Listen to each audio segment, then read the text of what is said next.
जय हिंद दोस्तों। CRPF ट्रेडमेंस exam के 3 जुलाई का शिफ्ट 1 के पेपर का इस वीडियो में हम एनालिसिस करेंगे। तो कृपया आप सभी लोग इस वीडियो को पूरी तरह देखिएगा।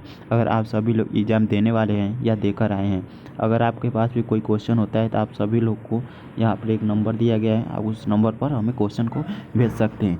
देखिए, सबसे पहला जो क्वेश्चन आया था कि भारतीय संविधान के किस भाग को मैग्ना कार्टा कहा जाता था। यानी ये वाला क्वेश्चन था, मैग्ना कार्टा भारतीय संविधान किस भाग को कहा जाता है। तो इस भारतीय संविधान के भाग 3 यानी कि जिसमें मौलिक अधिकारों का वर्णन है, जिसका जो वर्णन 12 से 35 तक है, उसे भारतीय संविधान का मैग्ना कार्टा कहा जाता है। मैग्ना कार्टा जो है इंग्लैंड के राजा जॉन द्वारा जारी किया गया एक चार्टर है तथा यह नागरिकों को मौलिक अधिकारों पर पहला लिखित दस्तावेज था मैग्ना कार्टा। अगला क्वेश्चन है कि वेस्ट बंगाल यानी कि पश्चिम बंगाल में महिलाओं द्वारा देवताओं से उनके बच्चों के आशीर्वाद के लिए कौन सा नृत्य किया जाता है। यह जो नृत्य है आप सभी लोग का ब्रीता नृत्य होता है, यह पश्चिम बंगाल की महिलाओं द्वारा किया जाता है। भारत में पश्चिम बंगाल का एक पारंपरिक लोक नृत्य ब्रीता है जो कि महिलाओं द्वारा देवताओं से उन्हें बच्चों के आशीर्वाद देने और उन्हें चिकन पॉक्स से जैसी संक्रमित महामारियों से उबरने के लिए यह नृत्य को किया जाता है। क्वेश्चन नंबर अगला था कि भारत के किस भाग में पटकाई ब्रह्म की पहाड़ियाँ पाई जाती है। तो भारत के आप सभी लोग को पूर्वी भाग में जो है वो पटकाई ब्रह्म की पहाड़ियाँ पाई जाती है। पटकाई ब्रह्म की जो पहाड़ियाँ है स्टेट देख लीजिए, जैसे कि असम, मणिपुर, मेघालय, मिजोरम, नागालैंड में पटकाई की सीमा के साथ है। कहते हैं पटकाई सीमा में 3 पहाड़ियाँ पटकाई ब्रह्म, गारो खासी जयंतिया और लखाई पहाड़ियाँ पाई जाती है। अगला जो क्वेश्चन था कि अंडमान द्वीप का सबसे ऊंची चोटी कौन सी है। तो अंडमान द्वीप का जो सबसे ऊंची चोटी है वो सैडल पीक है, जिसकी जो लंबाई है वो 732 मीटर है तथा यह अंडमान निकोबार द्वीप का सबसे उच्चतम चोटी है तथा उस सैडल पीक जो है उत्तर अंडमान द्वीप में भी स्थित है। आपको ये वाला क्वेश्चन भी पूछ सकता है कि अंडमान द्वीप के कौन से में है, तो यह एक सब उत्तर अंडमान में स्थित है। पूछेगा आप सभी लोग अंडमान की सेकंड सबसे ऊंची चोटी कौन सी है, तो वो थुलियर है। अगला क्वेश्चन था कि दिल्ली सल्तनत का पहला शासक कौन था। तो दिल्ली सल्तनत का जो पहला शासक था कुतुबुद्दीन ऐबक था और गुलाम वंश से संबंधित था। आपका कोई भी आपका ऑप्शन होगा, और गुलाम वंश होगा या मामलुक वंश होगा या दास वंश होगा, कोई भी ऑप्शन होगा आप उसे मार दीजिएगा। दिल्ली वंश का पहला शासक या संस्थापक कुतुबुद्दीन ऐबक ने अपनी राजधानी को जो है लाहौर जो कि स्थापित किया था तथा इसने कुतुब मीनार का निर्माण को स्टार्ट कराया था। अगला क्वेश्चन था कि किस राज्य में की साक्षरता दर सबसे कम है। तो साक्षरता दर दोस्तों हर एक शिफ्ट में आ रहा है, तो यहाँ पर आप सभी लोग साक्षरता दर हमने दे दिया है, आप इस साक्षरता दर को जरूर पढ़ लीजिए।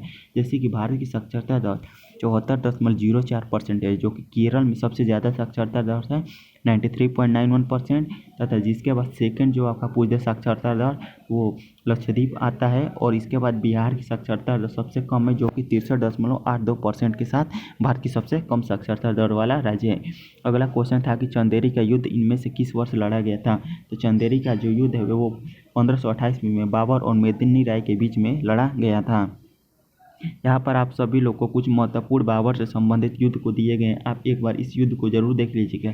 जैसे पानीपत का प्रथम युद्ध 1526 में इसमें हुआ था बाबर और इब्राहिम लोदी के बीच में। खानवा का युद्ध 1527 में एक साल बाद हो जाएगा बाबर और राणा सांगा के बीच में। चंदेरी का युद्ध 1528 में हो जाएगा बाबर और मेदिनी राय के बीच में। और घाघरा का युद्ध 1529 में बाबर और अफगान के बीच में हुआ था। अगला क्वेश्चन था कि भारत के संविधान का भाग 3 किससे संबंधित है। तो भारत के संविधान का भाग 3 जो है मौलिक अधिकार से संबंधित है। मौलिक अधिकार भारत में भाग 12 से 35 तक इसके बीच दिया गया है। मौलिक अधिकार से कुछ महत्वपूर्ण क्वेश्चन जैसे कि समानता का अधिकार जो है अनुच्छेद 14 से 18 के बीच में है। स्वतंत्रता का अधिकार अनुच्छेद 19 से 22 के बीच में है। शोषण के विरुद्ध अधिकार 23 और 24 में है तथा धार्मिक स्वतंत्रता का अधिकार अनुच्छेद 25 और 28 में स्थित है। संस्कृति और शिक्षा का अधिकार अनुच्छेद 29 से 30 में और संवैधानिक उपचारों का अधिकार जिसे भीमराव अम्बेडकर ने आत्मा कहा था ये अनुच्छेद 32 में स्थित है।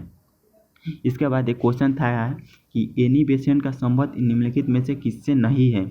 उसमें नहीं दिया था, आपको उस ऑप्शन के द्वारा एलिमिनेट करना था। शायद उसका जो सही ऑप्शन होगा वो रामकृष्ण मिशन था।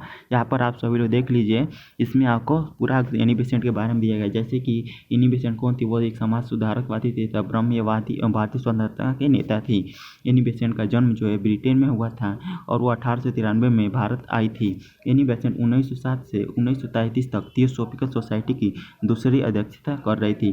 1917 में कलकत्ता के अधिवेशन में भारतीय राष्ट्रीय कांग्रेस की अध्यक्ष चुनी गई, जो कि प्रथम महिला अध्यक्ष थी। इसका 1914 में यंग मेंस इंडिया एसोसिएशन की इन्होंने शुरुआत की थी तथा एनी बेसेंट ने सितंबर 1916 में कांग्रेस में होम रूल की शुरुआत की थी। उन्होंने 2 पत्रिकाएं भी शुरू की थी, द कॉमनवेल्थ और समाज सुधार के मुद्दों से जो कि संबंधित था। इसमें आप सभी लोग का शायद ऑप्शन था उसमें ये 1916 वाला होम रूल एक्ट, ये होम रूल एक्ट उसमें संबंधित थी। शायद एक ऑप्शन नहीं था, आप उसी ऑप्शन के द्वारा चेक कर लीजिए। हिंदी में आप सभी लोग का जो क्वेश्चन आ रहा है तत्पुरुष समास संधि विच्छेद लोकोक्ति मुहावरे सभी हिंदी के आप सभी लोग चैप्टर के द्वारा आ रहा है। तो एक बार क्वेश्चन आप सभी लोग हिंदी का पूरा देख लीजिएगा। इस वीडियो का आप सभी लोग को PDF प्राप्त करने के लिए उसको आप सभी लोग को डिस्क्रिप्शन बॉक्स में टेलीग्राम चैनल का यह लिंक दिया गया है, आप इस लिंक पर क्लिक करके ज्वाइन हो जाइएगा। वहाँ से आप सभी लोग को ये PDF देखने को मिल जाएगी।